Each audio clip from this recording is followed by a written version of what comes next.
बात इस पर भी करेंगे कि लेकिन उससे पहले मैं सूरतगढ़ सहित उन शहरों के नौजवानों से आह्वान करना चाहूंगा जहां पर बड़ी मात्रा के अंदर कंपटीशन एग्जाम की तैयारी करने वाले नौजवान रहते हैं। जैसे सूरतगढ़ में हजारों छात्र कंपटीशन एग्जाम की तैयारी करते हैं, वैसे ही सीकर, कोटा समेत राजस्थान की राजधानी जयपुर में भी लाखों छात्र हैं जो कंपटीशन एग्जाम की तैयारी करते हैं। क्योंकि मैं खुद ऐसा ही भर्ती 2016 के अंदर उन पीड़ितों में शामिल हूं, पैसों के दम पर हमारी जगह कोई और लग गए थे। तो मेरा कहने का मतलब यही है, जो कंपटीशन एग्जाम की तैयारी कर रहे हैं उन भाइयों से इतना ही कहना चाहूंगा, मेरी तरह ओवरेज होकर कोई दूसरा काम करना शुरू कर दो या फिर समय रहते आप हनुमान बेनीवाल का साथ दीजिए। एसआई भर्ती रद्द होनी बहुत जरूरी है साथियों, क्योंकि इसमें बहुत बड़े स्तर पर घोटाले घपले हुए हैं। जब 100 से ज्यादा गिरफ्तारियां हो चुकी है, सरकार ने खुद मान लिया कि इस भर्ती में बड़े स्तर पर घोटाले हुए हैं, तो सरकार को रद्द करने में दिक्कत कहां आती है? वहां पर हनुमान बेनीवाल की बात बिल्कुल सही साबित हो जाती है कि यहां पर दिक्कत आती है महिला मित्रों की।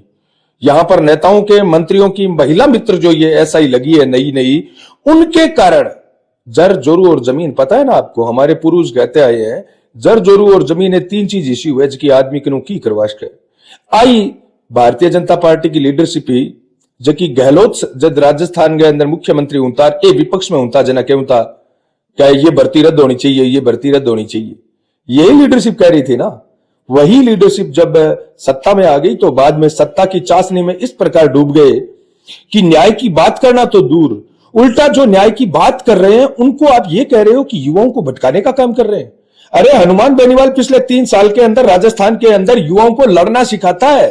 हनुमान बेनीवाल सामान्य नाम नहीं है, हर किसी के बूते में नहीं है कि हनुमान बेनीवाल बन जाए। हनुमान बेनीवाल ने अपने घर को होम करके राजस्थान के युवाओं को लड़ना सिखाया है। हनुमान बेनीवाल आराम फरोश राजनीति करने में यकीन नहीं करता। हनुमान बेनीवाल घोटाला करने वाले गलत जो लोग हैं उनका आराम हराम करता है। हनुमान बेनीवाल सच्चाई के मार्ग पर चलता है। हो सकता है बहुत सारे लोगों को कड़वा लगे उसकी भाषा शैली, उसकी कार्यशैली, लेकिन मैं ये कहना चाहूंगा कि हनुमान बेनीवाल राजस्थान के लिए संजीवनी का काम कर रहा है। हनुमान बेनीवाल अगर राजस्थान की राजनीति के अंदर ना होते तो राजस्थान की राजनीति में बहुत बड़ा शून्य होता। तो मैं नौजवान भाइयों को इतना ही कहना चाहूंगा कि ये जो आंदोलन एसआई भर्ती को रद्द करने के लिए नागौर सांसद हनुमान जी बेनीवाल कर रहे हैं, आप ज्यादा से ज्यादा संख्या के अंदर इस आंदोलन में भाग लीजिए। उनके हाथ मजबूत करेंगे तो आपका भविष्य मजबूत होगा। अगर आज एसआई भर्ती रद्द नहीं होती है तो एक बात नोट कर लो और गांठ बांध लो कि कितने ही बड़े भविष्य में भ्रष्टाचार हो जाएंगे, फिर भ्रष्टाचारी पकड़ में नहीं आएंगे कभी। यहां पर जब डबल इंजन की सरकार ना जांच करवा पा रही है, ना इस भर्ती को रद्द कर रही है, एक बात बताओ यार, अगर ये गिरफ्तारियां 100 नहीं 200 400 हो जाए तो क्या दिक्कत है? लेकिन अगर एक भी सब इंस्पेक्टर गलत लग गया तो पता है वो सिस्टम के अंदर कितना बड़ा ब्लू लूप होल पैदा करेगा। एक भी आदमी पैसे देकर अगर सिस्टम में लग गया ना तो वो 10 गुना ज्यादा पैसे वसूल करता है सिस्टम के अंदर से। प्लस जहां पर सुरक्षा की बात आती है, जनसेवा की बात आती है, वहां पर वो गायब मिलेगा। यह होता है भ्रष्टाचार का साइड इफेक्ट।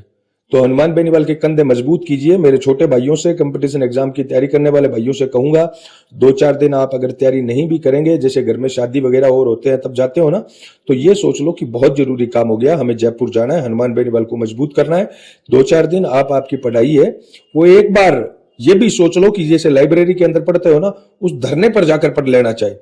लेकिन आपकी वो पढ़ाई किस काम की अगर आप धरने में नहीं गए, सरकार ने ऐसा भर्ती रद्द नहीं की, तो याद रखना कोई भी भर्ती हो, चाहे आरपीएससी की है, चाहे राजस्थान कर्मचारी चयन बोर्ड की है, उन सब भर्तियों में 70% सीटें फिर पैसों के दम पर भरी जाएगी। अगर आज हनुमान बेनीवाल हार गया तो इससे बड़ी क्या बात हो सकती है? हनुमान बेनीवाल ने यहां तक कह दिया कि या तो सरकार झुकेगी या फिर हम आंदोलन करना बंद कर देंगे। हनुमान दिल का सच्चा है। आपको बहुत बार ऐसा लगेगा कि हनुमान बेनीवाल भाषा के दम पर, कार्यशैली के दम पर बड़ा कड़वा आदमी है, लेकिन याद रखना कड़वी दवाई ही समस्या का सही समाधान करती है। तो आप सब भाइयों से उम्मीद करता हूं कि आप ज्यादा से ज्यादा संख्या में इस आंदोलन में पहुंचकर न केवल हनुमान बेनीवाल को मजबूत करेंगे बल्कि अपने भविष्य को भी सुरक्षित करेंगे। वीडियो अच्छा लगे तो 5 से 7 दोस्तों को शेयर करें। धन्यवाद। जय किसान।